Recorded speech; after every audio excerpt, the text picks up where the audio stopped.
There are a lot of stories of rivers in America, but the one that stands out most to me is the story of the James River. It's our founding river. It's a river that has such a rich tapestry and legacy and is so important in so many ways, but it's also a river that has had a lot of challenges.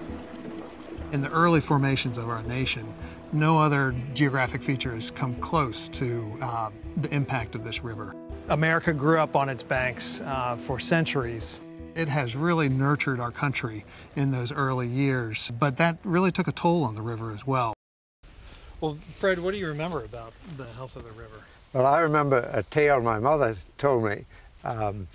She said her father, who bought Westover in the early 20s, wanted the water tested, and he hired somebody to come down and test the water. The guy brought a dog with him, and the dog drank the water and died. Oh, wow. So that was pretty bad. Yeah, that's quite yeah. And then we would frequently eat here. shad, and they tasted like diesel oil. Huh. So that was another memory. Yeah. Back in the 50s and the 60s, the James River was the 5th filthiest river in the United States. It was those dams that shunted water into the industrial plants that caused basically cesspools to be formed. The chemical waste, the human waste, no flushing action, and part of the river would be dry half the year, so no life. It was pretty awful. During the height of Jim Crow, the racial segregation times, when there was quite a divide between the black and white communities, there was close cooperation on one issue: keep the boys out of the river. Now, Newton Ankara is an environmentalist who made a film about the James River and all the pollution in it.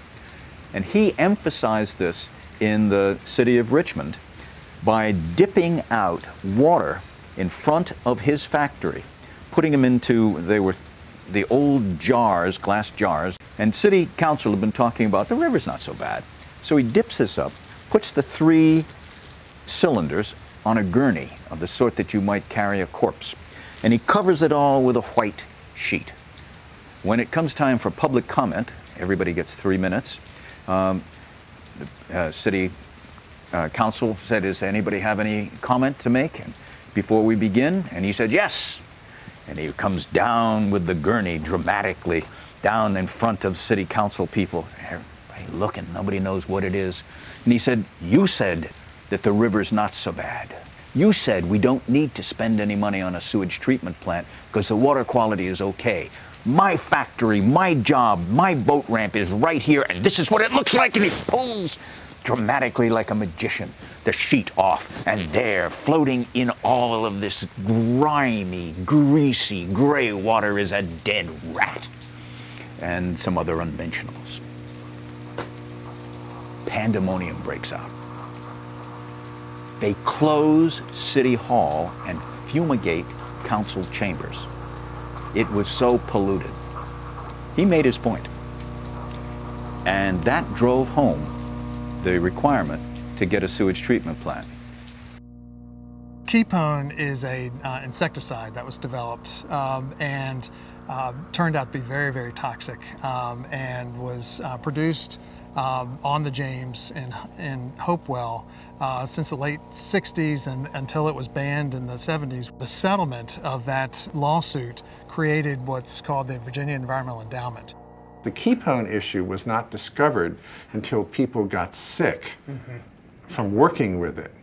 And the reason it wasn't discovered by the regulatory agencies like the Air Pollution Board or the Water Control Board was that nobody was looking for it. There were 24,000 different chemicals being discharged, and you cannot look for all of them all the time. So recreational fisheries and commercial fisheries were shut down.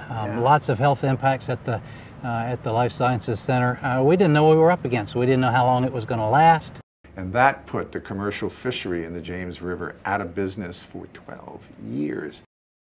We had huge monitoring efforts to see how much Kepone was in fish tissues, and it was a long time recovering. A lot of the recovery was because of it finally being buried, because Kepone doesn't break down very readily.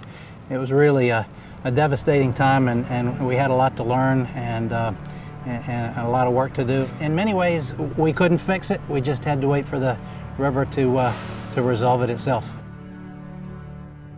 25, 30 years ago, environmental organizations, a lot of the people who were part of them, tended to look at businesses in a very xenophobic way. I mean, they saw business as the enemy, not the solution.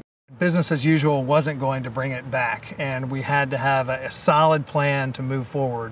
And so now we're really starting to see the benefits of that work over the past few decades, and hopefully build the momentum to continue this effort going forward. It's just huge how much better this river is than it was in the 50s, 60s, 70s. And so it's tempting to look at the challenges that we have going forward and despair. And I think maybe if you can look at the past and say, you know, we pulled together and we made a difference, that really is a harbinger of the future. And now we have sturgeon. We're talking about fish 6'2", 6'3". Isn't this a wonderful sign of the health of the river, of the success of cleaning it up? We have 2 pairs of eagles breeding inside the corporate limits.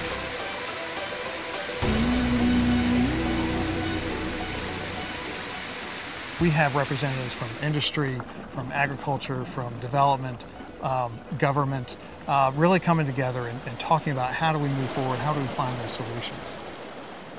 The main source of pollution still today is wastewater that comes from industry and sewage, but that's the place where we've made the most progress, and a lot thanks to the Clean Water Act. That's the place where it has been the most effective. The challenges that remain is the pollution that comes off the land. We got more people living in the state, and that leads to some non-point source issues. I think non-point sources are areas where we're just starting to get a proper awareness for that. Well, I call it toxic runoff. I mean, the environmental professionals call it non-point source pollution. Well, that doesn't mean anything in the real world. Poison runoff. That's what it is, and that's why the public needs to care about it, and that is still a great challenge going forward. The folks who make a living on the river, fishing guides and outfitters, people who rely on the river for drinking water, industry that utilizes the river and may discharge back into the river, people who use river water to fertilize and irrigate their crops. So we all have a stake in the river. Well, we are sexy, you know. When we first started, we were almost a dirty word, you know, and now we are really fashionable. You know, people just like the environment, want to do something for it. And that is really just wonderful to know. And it's really going to be how we all work together that's going to define how much progress we're able to make.